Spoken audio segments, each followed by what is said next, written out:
Então, uma boa noite a todos, sejam todos bem-vindos aqui presencialmente e para quem nos assiste no Facebook. Então, nós começamos com uma prece, elevando o nosso pensamento, agradecendo a Deus, aos bons amigos espirituais, por aqui estarmos por mais essa noite, rogando que nos intuam, nos abençoem, nos envolvam, para que possamos bem aproveitar e nos nossos lares ou aqui presencialmente sentirmos essa influência benéfica dos amigos espirituais. Que assim seja.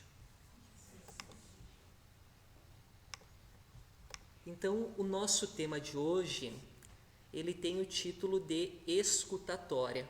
Inclusive, a gente vai repetir esse tema amanhã na Sociedade Espírita Luz e Verdade, aqui de Farroupilha, e lá eles preferiram outro título, que é Como Escutar as Pessoas Pode Transformar Vidas. E a gente gosta dessa palavra escutatória, que é pouco comum, porque ela faz, digamos, um paralelo com outra que a gente conhece, que é oratória, ou às vezes a gente usa também falatória. Então a gente tem palavras que a gente conhece, que a gente usa referente à fala, né, a falar, né, a dar palestra, oratória. Mas a gente não costuma usar a escutatória.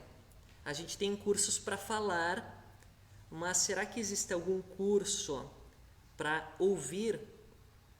Existe um indivíduo chamado Cláudio Tebas e ele tem alguns vídeos no YouTube, vídeos antigos que a gente recomenda, que se chama Fala que eu não te escuto. Fala que eu não te escuto. E a gente recomenda, né, depois, né, preferencialmente depois, acessarem, pesquisar esse vídeo, porque é interessante, Fala que eu não te escuto. E ele passa pelas ruas de São Paulo e ele começa a fazer pergunta para as pessoas, só que no final da pergunta ele coloca alguma coisa totalmente fora do comum. Por exemplo, ele diz: onde que fica a fazendinha que eu estou indo lá torturar uma mulher, uma senhora?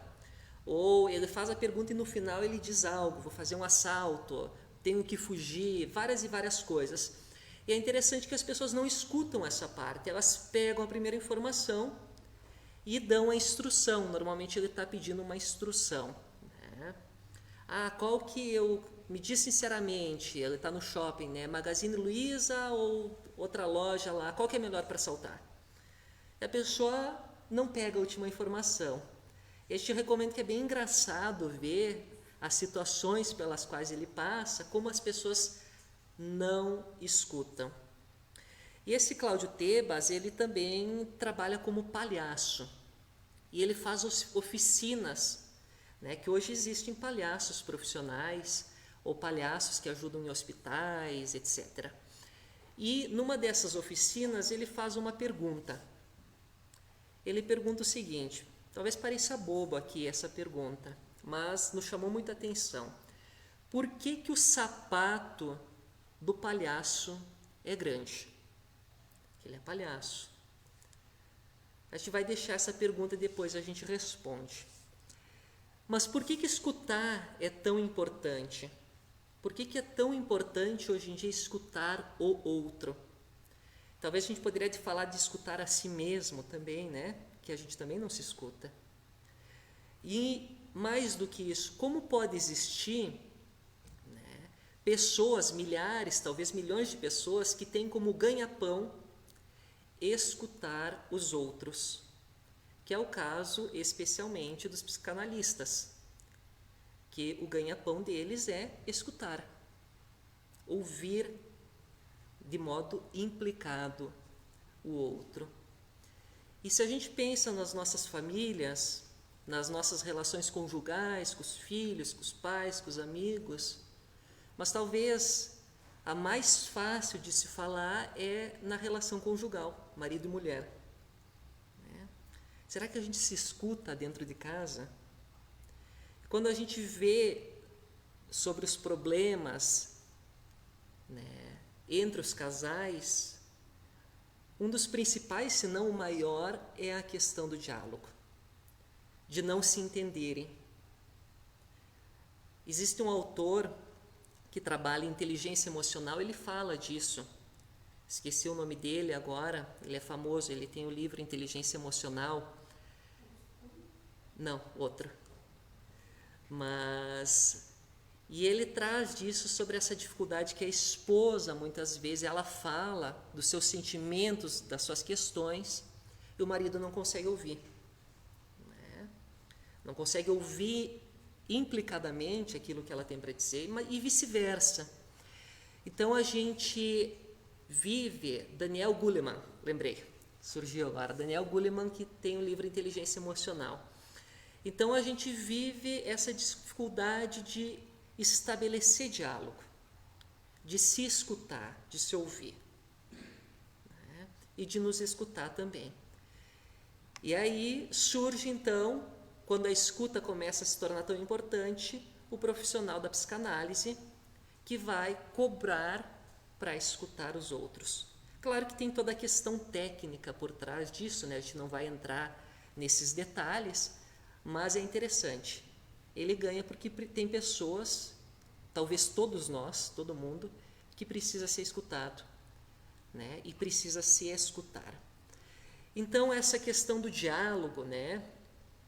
É interessante que diálogo, a origem da palavra, ela vem de dia, né? Desse prefixo dia, que remete à palavra atravessar. Por exemplo, diâmetro é a reta que atravessa o círculo. Então, dia vem de remete a atravessar. E logos, que é conhecimento, significado, razão, discurso. Então, diálogo, né? E aí a gente vai trazer um exemplo sobre essa questão. Imagina o seguinte, que você gosta muito de cães. Certamente aqui tem quem gosta de cães ou de gatos, né? Gosta muito de cães e está batendo papo com alguém e essa pessoa diz o contrário. Ela diz que os detesta. A partir do teu referencial, do teu ponto de vista, da tua perspectiva, né? Provavelmente vai acontecer o quê? Você vai julgar aquela pessoa com os mais variados adjetivos. Chata, insensível, desumana, talvez alguns piores. E aí a conversa acaba por aí, né? Porque imagina que tu vai continuar o assunto com alguém que detesta cachorro, né? Não tem muito onde ir. Mas talvez você pode optar pelo diálogo. Né? E você pode perguntar para a pessoa por que ela não gosta de cachorro. E então ela te explica que quando tinha 3 anos, um cachorro da vizinha mordeu a perna dela e ela fez 20 pontos. Neste exato instante é que aconteceu o diálogo. Porque dia, né, atravessar, logos, né, significado. Porque o significado do não gostar te atravessou. Então aconteceu aí o diálogo. Antes não estava havendo um diálogo, né? Então aquela informação te atravessou. E é muito interessante, quem lê livro espírita possivelmente vai lembrar, como acontece em casos, a gente vai trazer 2 por enquanto. Casos no mundo espiritual que o espírito se desencarna e precisa falar. Né? Tanto que no livro Nosso Lar, que nós temos aqui, tem um capítulo que se chama Saber Ouvir. E tem outro capítulo também com o caso de André Luiz. E é muito interessante que a gente vê muitas vezes que existe um instrutor espiritual e existe o espírito lá angustiado. E esse espírito começa a falar da sua dor, dos seus incômodos, das suas dúvidas, da sua raiva, da sua insatisfação. E o instrutor, normalmente, a gente vê que ele tem aquela calma, aquela paciência. Isso aconteceu, por exemplo, tem o caso do Monteiro, que é o capítulo 12 do livro Mensageiro. Ele conta exatamente isso. Né? Ele foi socorrido, ele estava numa situação ruim, estava no umbral, né? Foi socorrido e ele né, estava lá sendo submetido a um tratamento, mas ele não estava satisfeito. Não concordava, achava que aquilo tudo não estava certo, que ele tinha razão. E ele pediu uma audiência com a chamada ministra veneranda. A ministra, ela não marcou audiência, dada a insensatez da solicitação. No entanto, por gentileza, visitou ele numa ocasião reservada ao descanso. E aí ele está contando o caso. Crivei-lhe os ouvidos de lamentações. Chorei amargamente e durante 2 horas ouviu-me a benfeitora por um prodígio de paciência evangélica. Em silêncio expressivo, olha, ela não estava apenas em silêncio expressivo. Deixou que me cansasse na exposição longa e inútil. Quando me calei à espera de palavras que alimentassem o monstro da minha incompreensão, veneranda sorriu e respondeu, 4 linhas. Aí tem a resposta dela aqui, né? Dizendo que ele se entregou excessivamente ao espiritismo prático junto dos homens, mas nunca se interessou pela verdadeira prática do espiritismo junto de Jesus, nosso mestre. Poucas palavras. E aí ele diz, desde então minha atitude mudou muitíssimo. Então olha o papel, a caridade desse espírito chamado Veneranda para esse outro espírito chamado Monteiro, e escutar-lhe 2 horas para lhe falar 1 minuto, nem isso, a lição que ela podia ter dado lá no começo, mas compreendendo a condição dele naquele caso. Mas aí a gente se pergunta, então eu tenho que deixar a pessoa desabar suas mágoas? A gente até tem um termo, né, que o nosso ouvido não é pinico, muitas vezes a gente diz, então a gente pode, como a gente faz, como que a gente lida? E não é tão simples, né? A gente pode deixar, porque cada caso é um caso. E ali era importante deixar que ele se esgotasse. Mas olha que interessante, o André Luiz tem o caso dele também. Quando ele chegou no mundo espiritual, foi socorrido, e agora era outro indivíduo, era o ministro Clarencio. E o ministro Clarencio foi visitar o André Luiz e, com a sua fisionomia a irradiar generosidade, perguntou, como vai? Melhorzinho? E aí o André Luiz, né, se sentindo acolhido, fez aquele gesto de enfermo, né? Quando a gente pergunta para a pessoa, como que tu tá? A pessoa, né? Começa a amolecer as fibras emotivas, né? E aí ele diz que começou a se explicar e começou a falar as suas angústias, né? E aí e o Clarencio, ele começa aqui a falar o que ele estava sentindo, suas dores, tudo mais. E aí ele diz o seguinte, Clarencio ouvia atencioso, ouvia, não só ouvia atencioso, é importante, demonstrando grande interesse pelas minhas lamentações. Então ele demonstrava interesse em tudo que o André Luiz estava presente, sem o menor gesto que denunciasse o propósito de intervir no assunto. Então ele estava entregue ali, escutando o André Luiz. Aí o André diz, encorajado com essa atitude, continuei. E aí ele começa, tem uma página escrita de todas as lamentações, claro que eu não vou ler aqui.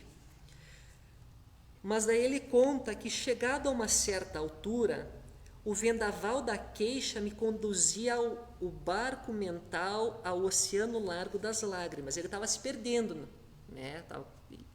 Todas aquelas palavras, aquela emoção estava vindo tanto para fora que ele estava indo para o choro, para as lágrimas.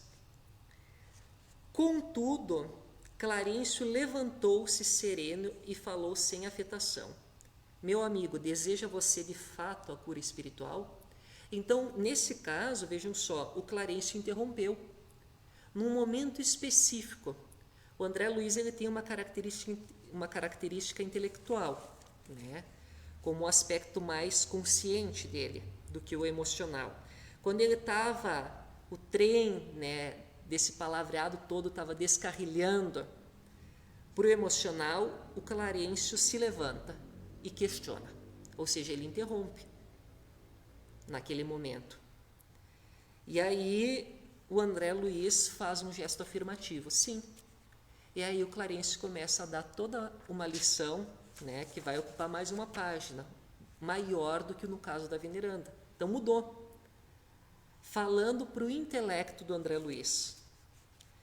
E aí quando ele acabou, fez-se uma longa pausa, né? O que levou André Luiz para elucubrações mais sadias, para pensamentos mais sadios, né? E daí o André diz assim, que enquanto ele meditava, né, as advertências que o benfeitor havia feito, qual o pai que esquece a leviandade dos filhos para recomeçar serenamente a lição, tornava, né, o Clarencio a perguntar com um belo sorriso, então, como passa? Melhor? E aí o André Luiz, aprendendo a lição, diz, vou bem melhor, para melhor compreender a vontade divina. Então vejam que nos dois casos existiu aí, tanto da Veneranda como do Clarencio, uma escuta implicada, atenciosa. Só que houve uma diferença que num caso ela deixou o Monteiro se esgotar naquelas lamentações e ela interviu depois no final com uma fala pequena, e no caso do André Luiz houve um corte, um momento de corte, que o Clarencio percebeu que era o momento em que ele deveria ponderar algo, quebrar aquele discurso que o André Luiz estava fazendo. Era um momento propício e precioso para isso, e ele fez o corte através de uma pergunta, né? Se ele queria realmente a cura. Como ele disse que sim, então houve a resposta. Então agora a gente vai falar um pouquinho, né, de como que a gente pode, né, aprofundar isso, escutar os outros. E aí tem aquela pergunta que a gente fez, por que o sapato do palhaço é grande? Alguns dizem que é grande para fazer rir, né? E tem N motivos que a gente pode imaginar por que é grande. E esse palhaço, Cláudio Tebas, ele tem uma resposta. Para ele, o sapato do palhaço é grande porque não é dele, porque não pertence ao palhaço. E ele fala isso num livro sobre escuta, que talvez caia bem aqui, porque o palhaço simboliza um pouco de todos nós. Essa nossa natureza humana, né, que é despossuída, que é de algum modo errante e perdedora, no sentido que nossas posses elas são provisórias. Tanto é que nós dizemos que nós não somos um corpo, nós temos um corpo. Mesmo quem é ateu, pelo que eu conheço, costuma se referir a ter um corpo, no sentido que existe algo mais, né? Então a gente diz, eu tenho um corpo. Então, e nós temos uma condição de vulnerabilidade, até de precariedade nas nossas vidas, de se adoentar, de desencarnar. E quando a gente passa por essa situação toda do coronavírus, a gente vê isso, um vírus bobo, gripal, um vírus gripal. E algumas pessoas que pegam esse vírus, né, a gente sabe o que acontece com algumas dessas pessoas. Então, olha a nossa vulnerabilidade diante das coisas. Então, nada nos pertence. E por que isso é importante para a escuta? Porque se nada nos pertence, o que a gente tanto precisa defender quando a gente escuta o outro? O que a gente tem a perder? E aí nós vamos para as duas lições primeiras da escuta, que são as mais fáceis, depois a gente vai aprofundar elas um pouquinho. Mas as duas primeiras dá para aprender agora e a gente pode começar a usar com muita facilidade. Que é o quê? Escutar precisa começar por uma atitude de renunciar a exercer poder que nos é atribuído. E o segundo ponto é manter-se na situação, sustentar a presença, que é mais importante de ocupar com o seu papel. Vamos falar um pouquinho desses pontos, né? Por que escutar é renunciar ao poder? Porque quando a gente escuta, o que a gente faz? A gente já está pensando, mirabolando a nossa resposta. A gente já está pensando o que a gente tem que dizer. A gente já está julgando o outro no que ele fez. Se é certo, se é errado, se é um bom caminho. Então o outro está dizendo, olha, aconteceu isso comigo, né? E eu fiz isso, e a gente já está se colocando naquela condição, não de um ponto de vista saudável, mas a partir do nosso ponto de vista. Então, em vez de a gente valorizar aquilo que a gente já sabe, a gente deveria valorizar aquilo que a gente não sabe. A gente deveria se colocar numa posição qual de criança, de espanto, no sentido de espanto de se surpreender, de se admirar, de perplexidade, no caso de uma dúvida, de uma indecisão, né? E de não estar no controle daquelas questões, daquela situação. Né? Então é sair dessa ótica de se colocar no nosso ponto de vista e de começar a pensar.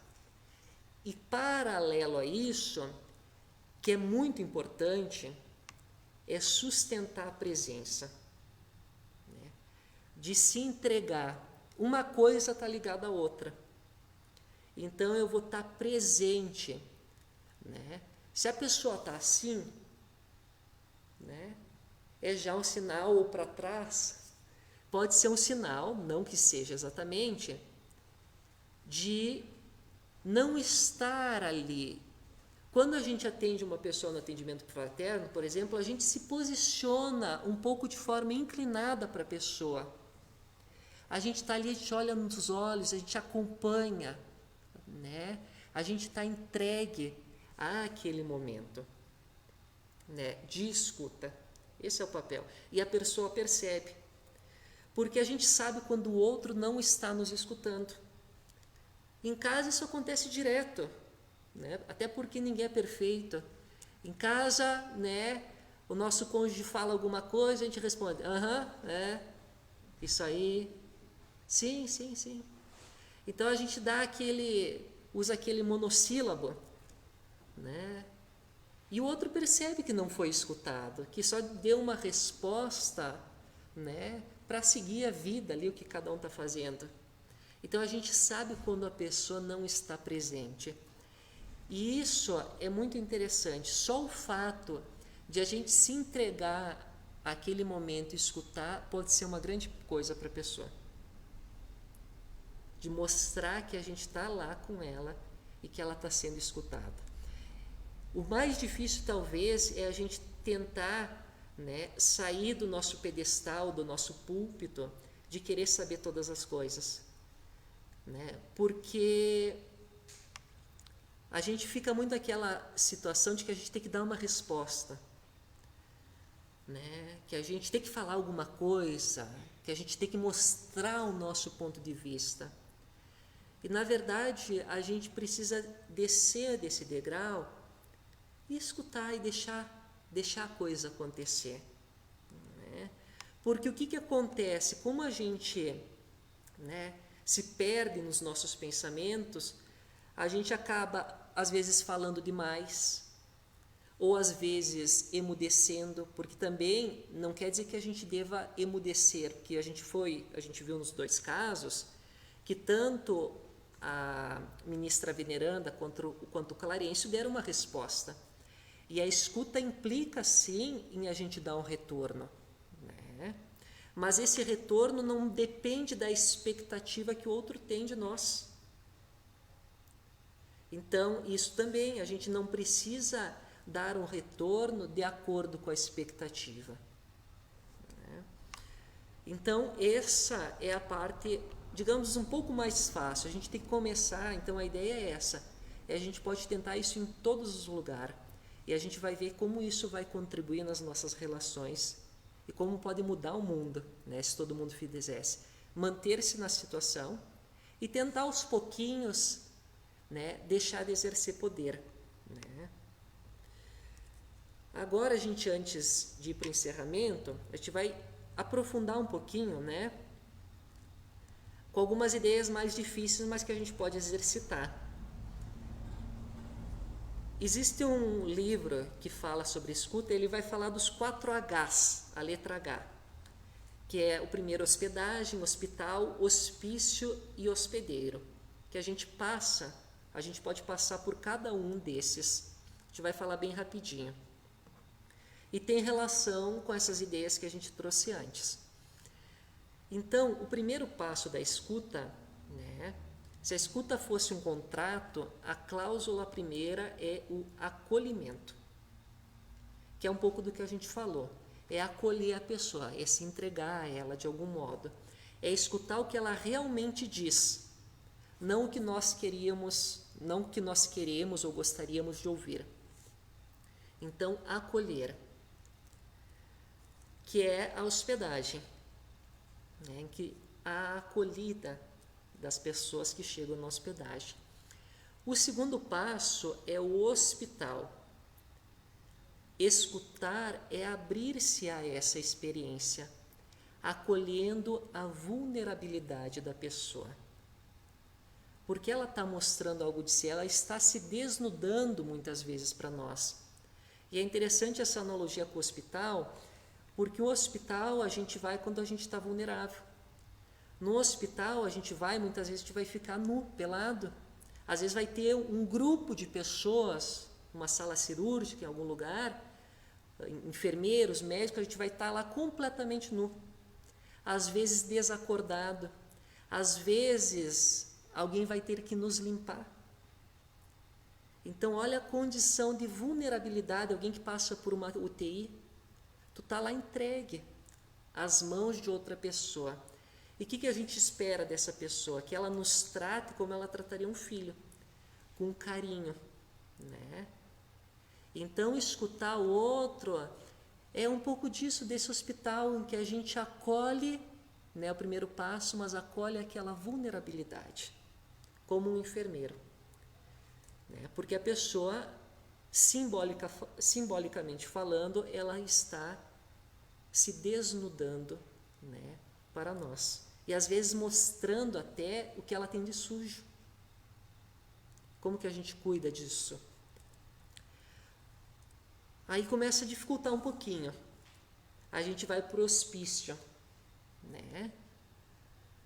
O hospício antigamente é diferente do que a gente tem ideia de hoje, do que é hoje, né? Que hoje o hospício virou manicômio, que é onde que vão os chamados loucos. Mas tem um pouco dessa ideia de loucura. O terceiro passo é a gente se perder na palavra do outro. Tem uma frase de uma música dos Engenheiros do Havaí que a gente gosta muito, que diz o seguinte: perder o rumo é bom. Se perdido a gente encontra um sentido escondido em algum lugar. Então, às vezes, para encontrar um sentido diferente, a gente precisa se perder. Isso é bom caso a gente se reencontre. Né? Então, escutar nesse passo envolve se perder, que é um pouco daquilo de sair do seu pedestal de poder, de se entregar. Escutar é a gente conseguir olhar de forma extremamente próxima aquilo que o outro está falando, mas ao mesmo tempo distante. É quando a gente se coloca no ponto de vista do outro, mas também tira o outro do seu próprio ponto de vista. Então começa a ficar mais difícil, mais subjetivo. Mas a ideia central é essa, é se perder naquelas palavras, se deixar levar naquela loucura, digamos assim. É como se a gente enlouquecesse naquilo por um momento, por um instante, sem ter respostas, sem ter uma explicação, e se deixar levar. E o quarto passo é o passo do hospedeiro. É quando a escuta ela pode se transformar em uma palavra que cala fundo. E é interessante essa expressão que a gente usa, cala fundo.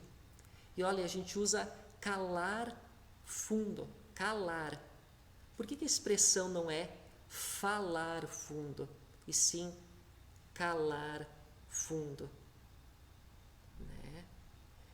É quando a escuta ela se transforma numa palavra que cala fundo e que demora para ser escutada. É quando cai a ficha, outra expressão.